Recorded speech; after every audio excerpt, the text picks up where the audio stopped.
Okay, everybody, this is The Book of Folly by Aleister Crowley. I'm going to do a quick lunchtime afternoon reading for about 20 minutes, and then I'm going to go to the gym.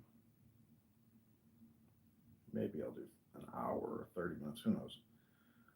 We'll see how it goes.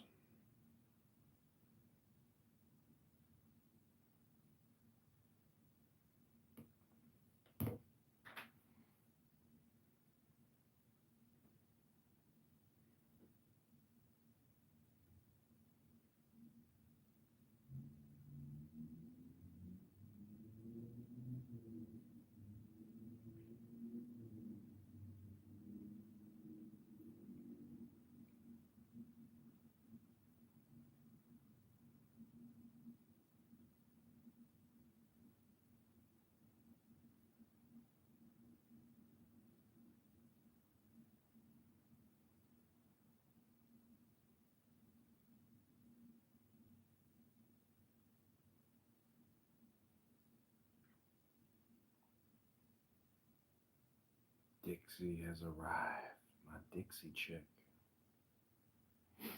I'm going to do what's called reading a book. Many people on Clubhouse have forgotten what this is. I'm going to briefly read a book for about 15, 20 minutes. Hope you enjoy the reading.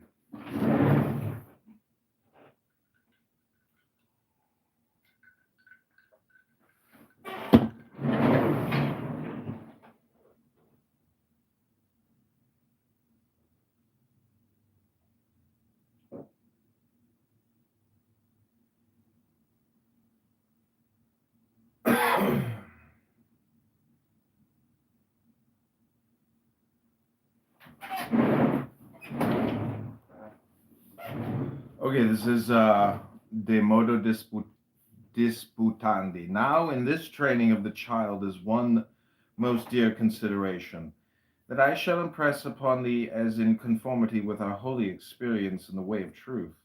And it is this, that since that which can be thought is not true, every statement is in some sense false. Even on the sea of pure reason, we may say that every statement is in some sense disputable. Therefore, in every case, even the simplest, the child, should be taught not only the thesis, but also its opposite, leaving the decision to the child's own judgment and good sense, fortified by experience. And this practice will develop its power of thought and its confidence in itself, and its interest in all knowledge. But most of all, beware against any attempt to bias its mind on any point that lieth without the square of ascertained and undisputed fact. Remember also, even when thou art most sure, that so were they sure who gave instruction to the young Copernicus. Pay reverence also to the unknown, unto whom thou presumest to impart thy knowledge, for he may be one greater than thou. It is important that thou shouldst understand as early as may be what is the true will of the child in the matter of his career.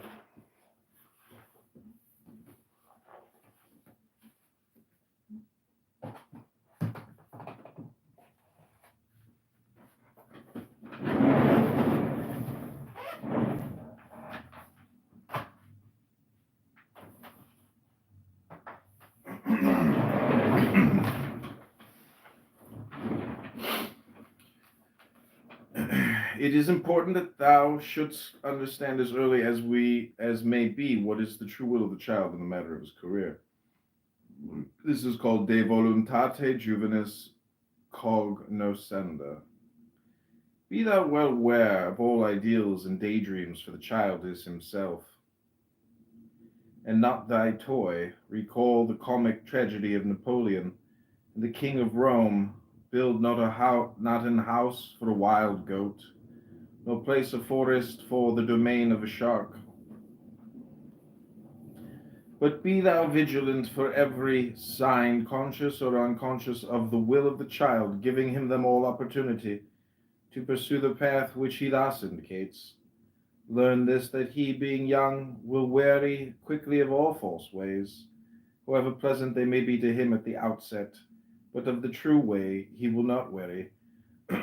this being in the manner discovered, thou mayst prepare it for him perfectly, for no man can keep all roads open forever. And to him making his choice, explain how one may not travel far on any one road without a general knowledge of things, apparently irrelevant, and with that he will understand and bend him wisely to his work. De oro rubio. I would have thee to consider, O my son, that word of Publius Vergulus Maro, that was the greatest of all magicians of his time.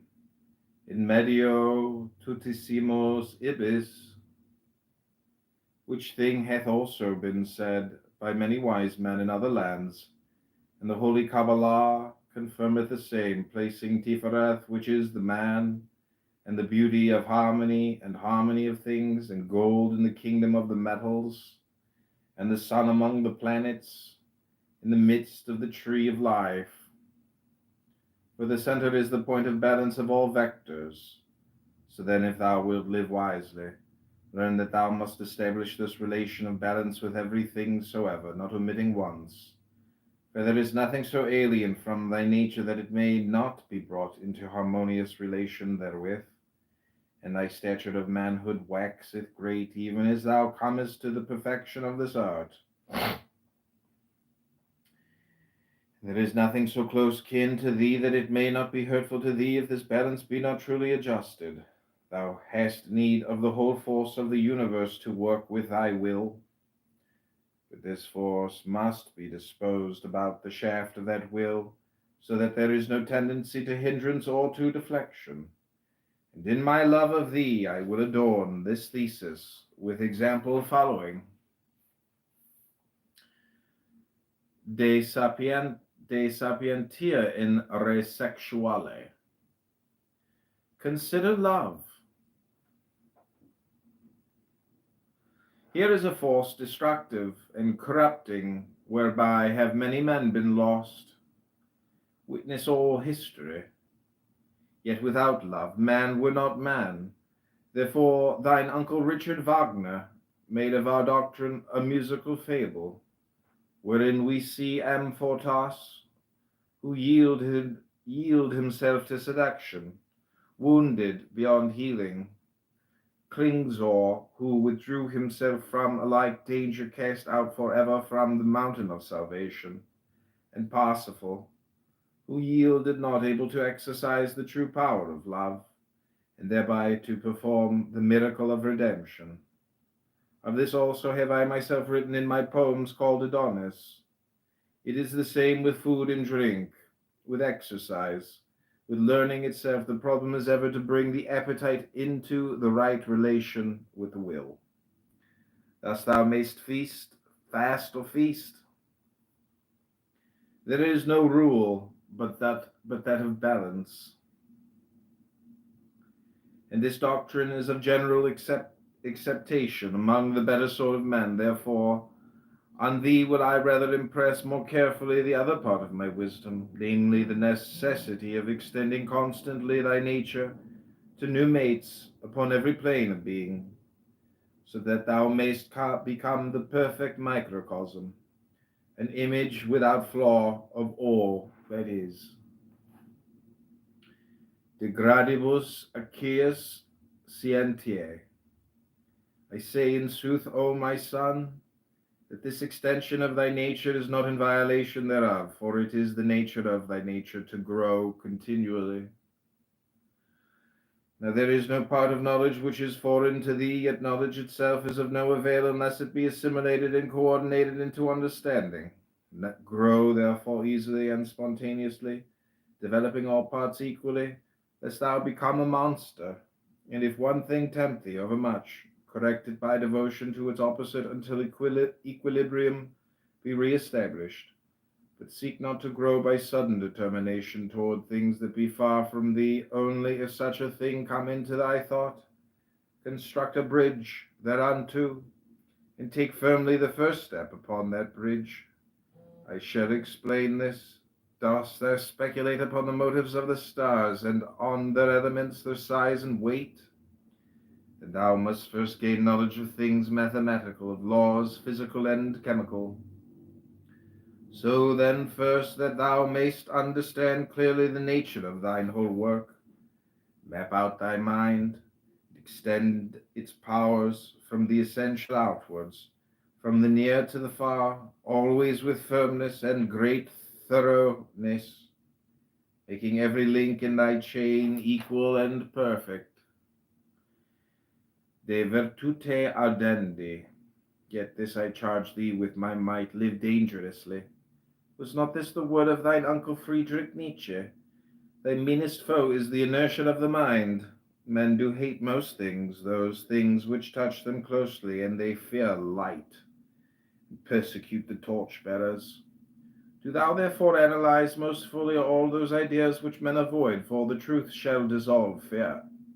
Rightly indeed men say that the unknown is terrible, but wrongly do they fear lest it become the known. Moreover, do thou all acts of which the common sort beware, save where thou hast already full knowledge, that thou mayst learn use and control, not falling into abuse and slavery. For the coward and the foolhardy shall not live out their days. Everything hath his right use, and thou art great as thou hast use of things. This is the mystery of all art and magic, and thine hold upon the universe. Yet if thou must err, being human, err by excess of courage rather than of caution. For it is the foundation of the honor of man that he dareth greatly. What saith Quintus Horatius Flaccus in the third ode of his first book? Die thou standing. De arte mentis culendi, a mathematica. Now concerning the first foundation of thy mind I will say somewhat. Thou shalt study with diligence in the mathematics, because thereby shall be revealed unto thee the laws of thine own reason and the limitations thereof. The science manifesteth unto thee thy true nature in respect of the machinery whereby it worketh, and showeth in pure nakedness, without clothing of personality or desire, the anatomy of thy conscious self. Furthermore, by this thou mayst understand the essence of the relations between all things, and the nature of necessity, and come to the knowledge of form. For this mathematics is as it were the last veil before the image of truth, so that there is no way better than our holy Kabbalah, which analyzeth all things soever, and reduceth them to pure number, and thus the natures being no longer colored and confused, they may be regulated and formulated in simplicity by the operation of pure reason, to thy great comfort in the work of our transcendental art, whereby the many become one. Sequitur Classica. My son, neglect not in any wise the study of the writings of antiquity, and that in the original language, for by this thou shalt discover the history of the scripture of thy mind, that this, its nature regarded as the last term in a sequence of causes and effects. For thy mind hath been built up by these elements, so that in these books thou mayst bring into the light thine own subconscious memories. And thy memory is as it were the mortar in the house of the mind, without which is no cohesion or individuality possible, so that it is called dementia. These books have lived long and become famous because they are the fruits of ancient trees whereof thou art directly the heir. Wherefore, say I, they are more truly German to thine own nature than books of collateral offshoots, though such were in themselves better and wiser. Yea, O my son, in these writings thou mayst study to come to the true comprehension of thine own nature, and that of the whole universe, in the dimension of time, even as the mathematic declareth it in that of space that is of extension. Moreover, by this study shall the child comprehend the foundation of manners, the which, as saith one of the sons of wisdom, maketh man. Sequitur Scientifica.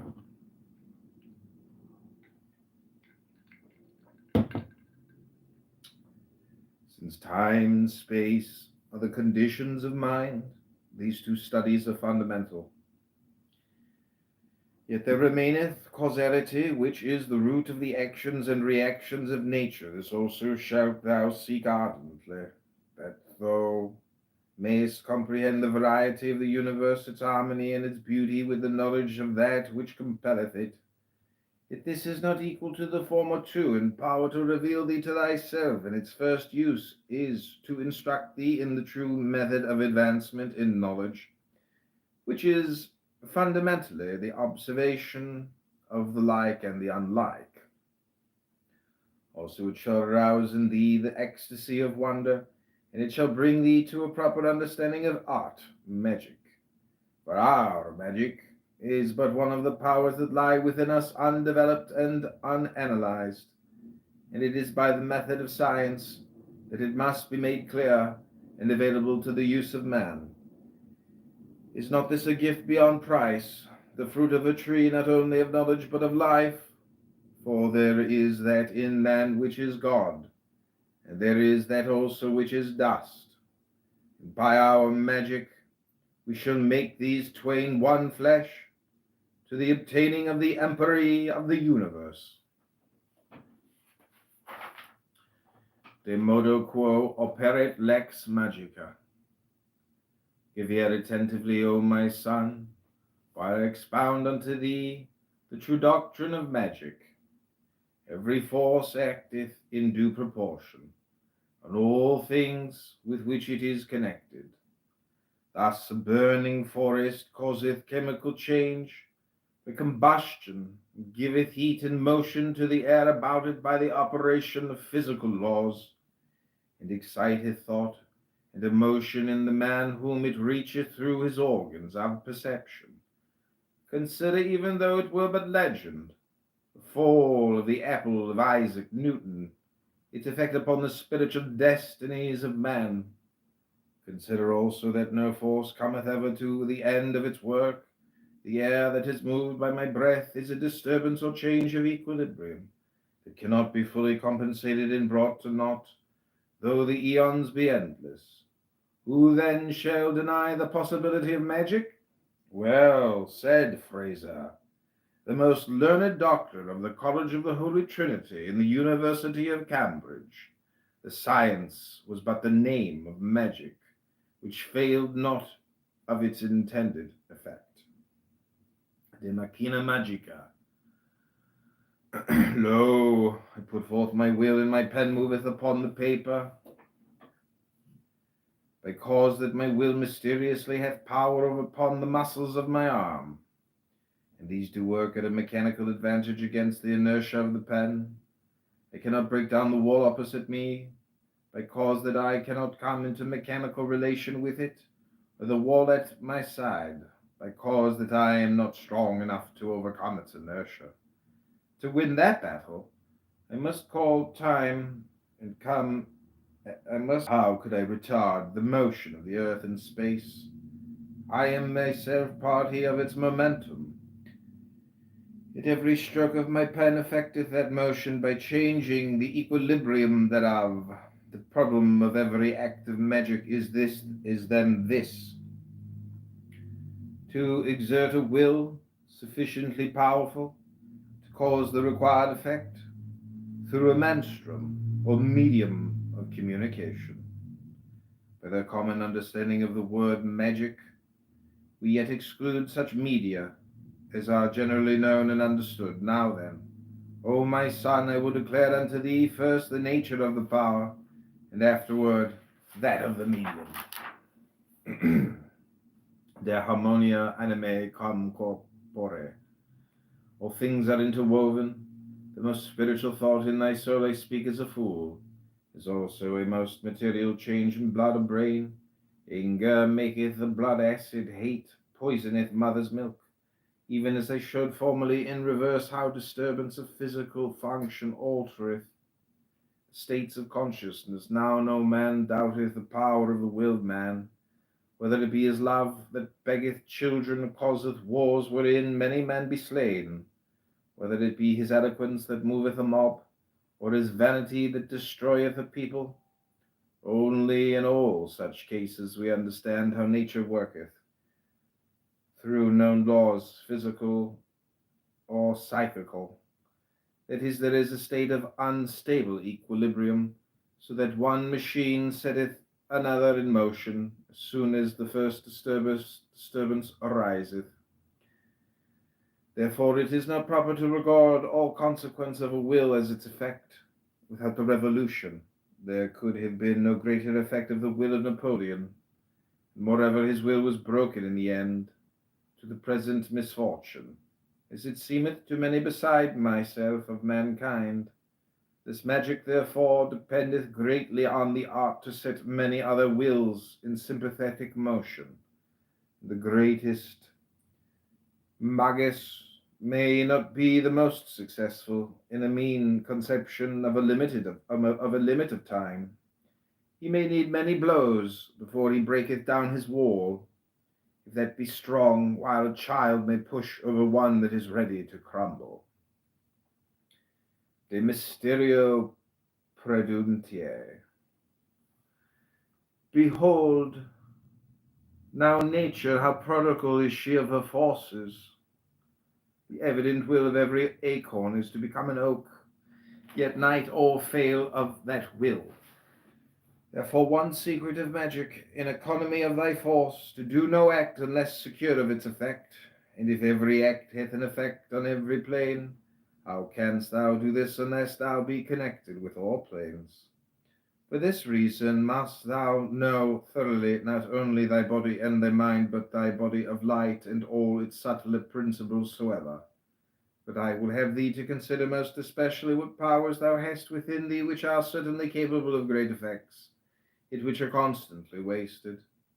Think then whether, if these powers, frustrate of their end upon one plane, might not be turned to high purpose and assured success upon another.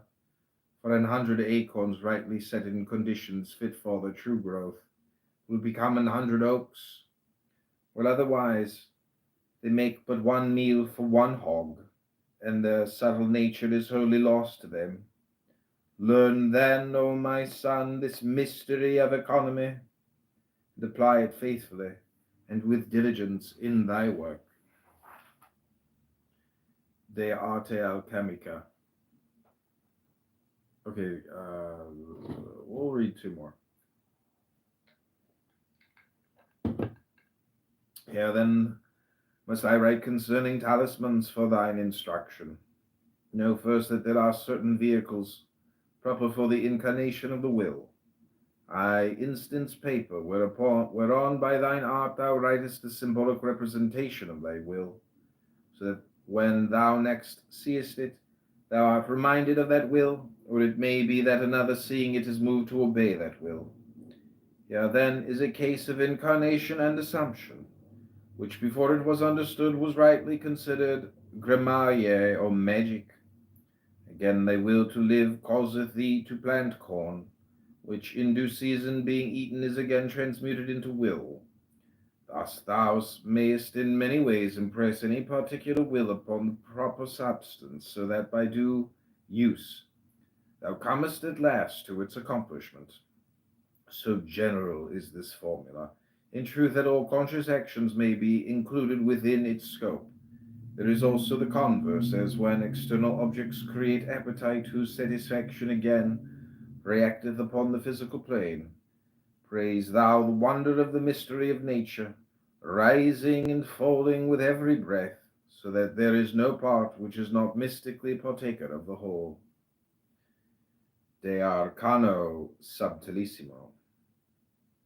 O my son, there is that within thee of marvelous puissance, which is by its own nature the incarnation of thy will, most ready to receive the seal thereof. Therein lie hidden all powers, all memories, more than thou hast thyself 10,000-fold. Learn then to draw from that great treasure house the jewel of which thou art in any present need.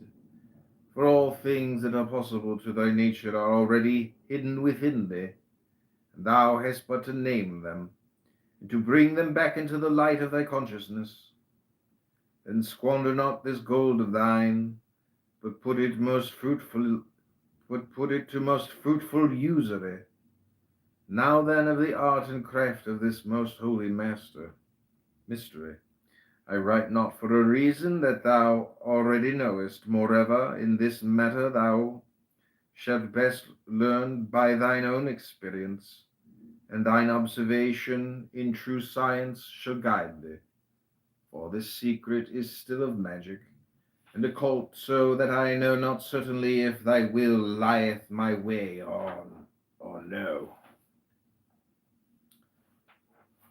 Okay, that's a brief reading from Liber Aleph Val CXI, the Book of Wisdom or Folly.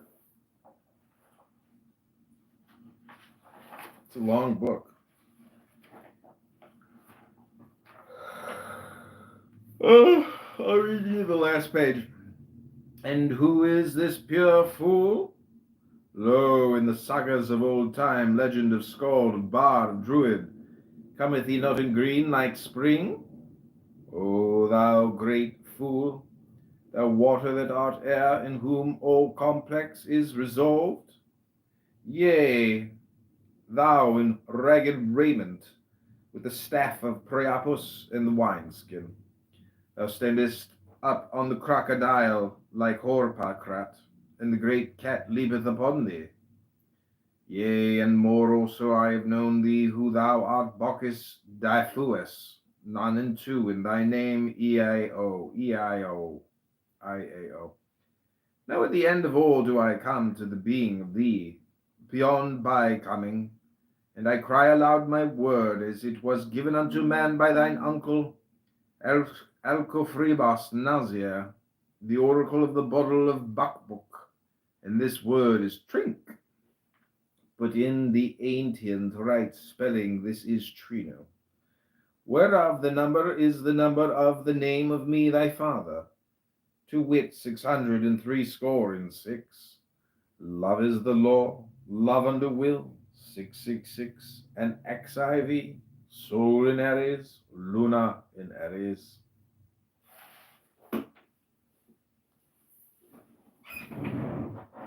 Okay, Adrian, that's been a reading from the Book of Folly. Hope you enjoyed it. Hope you have a great afternoon. What's a book? Okay, take care.